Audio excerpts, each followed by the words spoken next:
Hi friends, welcome to Masala with Aslan channel. இன்னைக்கு நம்ம சேனல்ல நம்ம பார்க்க போறது ஒரு சூப்பர் டேஸ்டியான ஒரு சைட் டிஷ் ரெசிபி தாங்க பார்க்க போறோம். இட்லி, தோசை, அப்புறம் சப்பாத்தி, ரைஸ் எல்லாத்துக்கூடயும் சைடா சாப்பிட்றதுக்கு ஒரு சூப்பர் டேஸ்டியான ஒரு சப்ஜி தான். ஸோ வாங்க இந்த டேஸ்டியான டிஷ் எப்படி பண்ணுறதுங்கிறது பார்க்கலாம். ஃபர்ஸ்ட் நான் இங்கே ஒரு ஃப்ரை பேன் எடுத்திருக்கேன். அதில் 1 டேபிள் ஸ்பூன் அளவு ஆயில் வந்து சூடு பண்ணிக்கலாம். அதில் ஒரு துண்டு பட்டை, 2 கிராம்பு, 1 ஏலக்காய் வந்து போட்டு நல்லா வந்துட்டு பொரிய விட்டுடலாம். பட்டை கிராம்பெல்லாம் நல்லா சூடானதும் இதில் 2 பெரிய சைஸ் வெங்காயம் நான் சாப்பரில் போட்டு நல்லா சாப் பண்ணி எடுத்துருக்கேன். நீங்கள் வந்து கத்தி வச்சு கட் பண்ணுறதா இருந்தால் நல்லா பொடியாக வந்துட்டு கட் பண்ணி எடுத்துக்கோங்க. உங்களுக்கு பார்த்தா தெரியும் அது எந்த அளவுக்கு பொடியாக வந்து கட் ஆகிருக்குன்னு.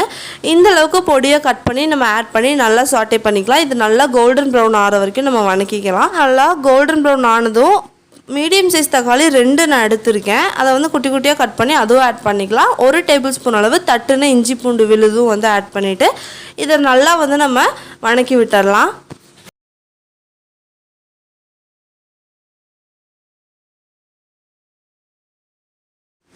பாருங்கள், தக்காளி வெங்காயம்லாம் நல்லா வந்து வணங்கிட்டுருக்கு.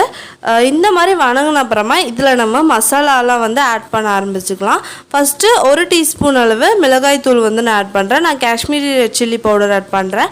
அடுத்ததாக 2 டீஸ்பூன் மல்லிப்பொடி, கொஞ்சமாக வந்து பெப்பர் பொடி, ஒரு 1/2 டீஸ்பூன் அளவு கரம் மசாலா, கொஞ்சமாக மஞ்சள் தூள் ஆட் பண்ணி இதையும் வந்து அந்த மசாலாவோட நல்லா வந்து மிக்ஸ் பண்ணி விட்டுடலாம்.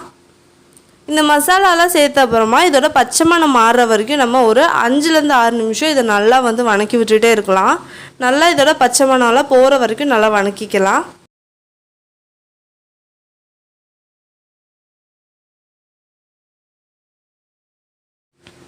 இப்போ மசாலாலாம் நல்லா வணங்கிருச்சு, நல்லா பச்சை மணம்லாம் போயிடுச்சு.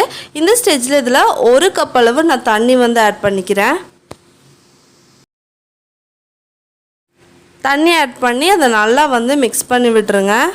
இது நல்லா கொதி வர்ற வரைக்கும் நம்ம வெயிட் பண்ணலாம். பாருங்கள், இதில் நல்லா கொதி வந்துச்சு. இந்த ஸ்டேஜில் தேவையான அளவு உப்பு ஆட் பண்ணிக்கோங்க. அடுத்ததாக ஒரு மீடியம் சைஸ் உள்ள உருளைக்கிழங்கு நான் வந்து தோல் சீவிட்டு குட்டி குட்டியாக கட் பண்ணியிருக்கேன், அதை ஆட் பண்ணிக்கலாம். அடுத்து 1 கேரட் அதுவும் ஆட் பண்ணிக்கலாம். ஒரு 5-6 பீன்ஸ் கட் பண்ணி வச்சுருக்கேன், அதுவும் நான் ஆட் பண்ணிக்கிறேன். அப்புறம் கொஞ்சமாக பச்சை பட்டாணி நான் ஃப்ரோசன் எடுத்துருக்கேன். ஃப்ரெஷ் எடுக்கிறதா இருந்தால் கொஞ்சம் ஊற வச்சு நல்லா வேக வச்சு எடுத்துக்கலாம். ஒரு 1/2 கேப்சிகம் நான் எடுத்திருக்கேன். இது வெஜிடபிள்ஸ் வந்து எல்லாமே ஆப்ஷனல் தான். உங்களுக்கு எந்த வெஜிடபிள்ஸ் ஆட் பண்ணணும், உங்கள் கையில் என்ன வெஜிடபிள்ஸ் இருக்கோ அதை ஆட் பண்ணி நீங்கள் பண்ணலாம். நல்லாயிருக்கும் இந்த கிரேவி. ஸோ ஆட் பண்ணிட்டு நல்லா ஒரு மிக்ஸ் கொடுத்துர்லாம்.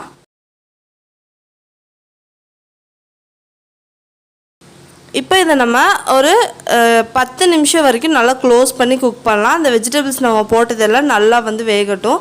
பாருங்கள், 10 நிமிஷம் அப்புறமா வெஜிடபிள்ஸ் எல்லாம் நல்லா வெந்திருக்கு. கிரேவியும் வந்து நல்லா திக்காகி கிடச்சிருக்கு. இந்த ஸ்டேஜ் உங்களுக்கு போதும் அப்படின்னா ஒரு 2 மினிட்ஸ் வரைக்கும் நம்ம சாட் பண்ணிவிட்டு கொத்தமல்லி இலை தூவி இறக்கிடலாம். இல்லை இன்னும் நல்லா கட்டியாக வரணும் அப்படிங்கிற பட்சத்தில் இன்னும் கொஞ்சம் நேரம் இதை நம்ம நல்லா சாட்டே பண்ணிகிட்டே இருக்கலாம். நான் வந்து நல்லா கட்டியாக்கி எடுக்க போகிறேன். பாருங்கள், இந்த ஸ்டேஜ் வந்ததும் நான் வந்து சுவிட்ச் ஆஃப் பண்ணிட போகிறேன். நல்லா கட்டியாக வந்து வந்துருச்சு. சூப்பர் டேஸ்டியான மிக்ஸ்டு வெஜிடபிள் சப்ஜி வந்து ரெடி ஆயிடுச்சு. கண்டிப்பாக ட்ரை பண்ணி பாருங்கள். ட்ரை பண்ணி பார்க்கும்போது உங்களுக்கு எப்படி வந்துச்சுங்கிறது கண்டிப்பாக எனக்கு கமெண்ட் செக்ஷனில் ஃபீட்பேக்காக வந்து ஷேர் பண்ணுங்கள்.